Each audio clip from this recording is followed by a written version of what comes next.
మద్యానికి బానిసై డబ్బు కోసం తండ్రిని వేధింపులకు గురిచేస్తూ ఫలితం లేకపోవడంతో మరో వ్యక్తితో కలిసి తుపాకీతో బెదిరించి డబ్బులు వసూలు చేయాలని చూసిన ఓ యువకుడు వీణవంక పోలీసులకు రెడ్ హ్యాండెడ్గా దొరికిపోయాడు.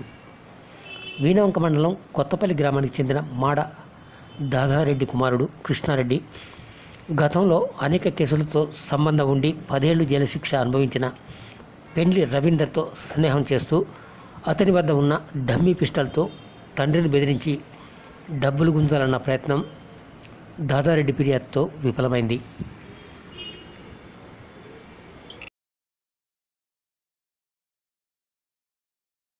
పూర్తి వివరాలు చూసే ముందు మా ఛానల్ని సబ్స్క్రైబ్ చేయడం మర్చిపోకండి.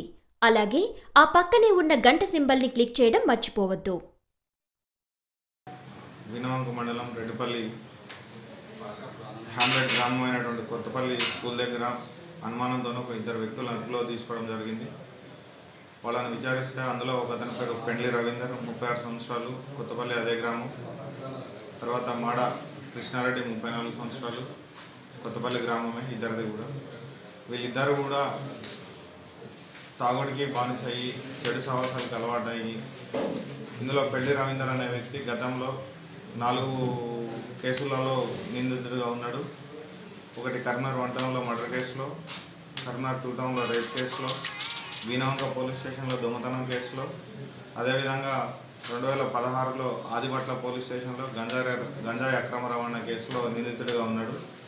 మర్డర్ కేసులో 10 సంవత్సరాలు జైలు శిక్ష అనుభవించి బయటకు వచ్చిన తర్వాత లారీ క్లీనర్గా చేసుకుంటూ ఉన్నాడు. వైజాగ్లో లోడ్కి వెళ్ళిన క్రమంలో లారీ డ్రైవర్ దగ్గర ఈ బొమ్మ పిస్టల్ని తీసుకొని ఇది చూడడానికి కూడా నిజమైన తుపాకీ లాగానే ఉన్నది.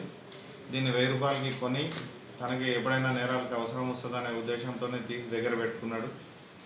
తర్వాత మాడ కృష్ణారెడ్డి అనే వ్యక్తి తాగుడికి బానిసయ్యి తండ్రిని డబ్బుల కోసం వేధించడం మొదలు పెడితే తండ్రి డబ్బులు లేవనడంతో వీళ్ళిద్దరూ తాగిన దగ్గర పరిచయం అయ్యి ఈ రవీందర్ అనే వ్యక్తి ఈ తుపాకీ చూపిస్తే వాళ్ళ నాన్నని బెదిరిస్తే ఈ డబ్బులు వస్తాయనే ఉద్దేశంతో 8వ తారీఖు రోజున మాడ దాకారెడ్డి వీళ్ళ కొడుకే మాడ కృష్ణారెడ్డి అతన్ని బెదిరించడం జరిగింది.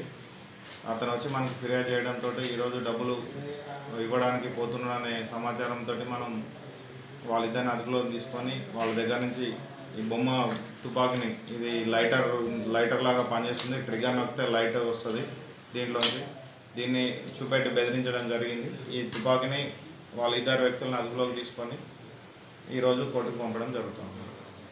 ఇంకెవరైనా ఇదే విధంగా మన మండలంలో కానీ మన ఇంకా చుట్టుపక్కల గ్రామాల్లో కానీ చుట్టుపక్కల జిల్లాల్లో కానీ ఎవరైనా కానీ తుపాకు పెట్టి బెదిరించిన కేసులో ఎవరైనా బాధితులు ఉన్నా కానీ భయపడి ఎవరైనా నిజాలు చెప్పలేక భయంతో ఉన్నవాళ్ళు ఎవరైనా కానీ ఉన్నట్లయితే మాకు ఖచ్చితంగా సమాచారం ఇవ్వాలని చెప్పి ఈ సందర్భంగా తెలియజేసుకుంటాము.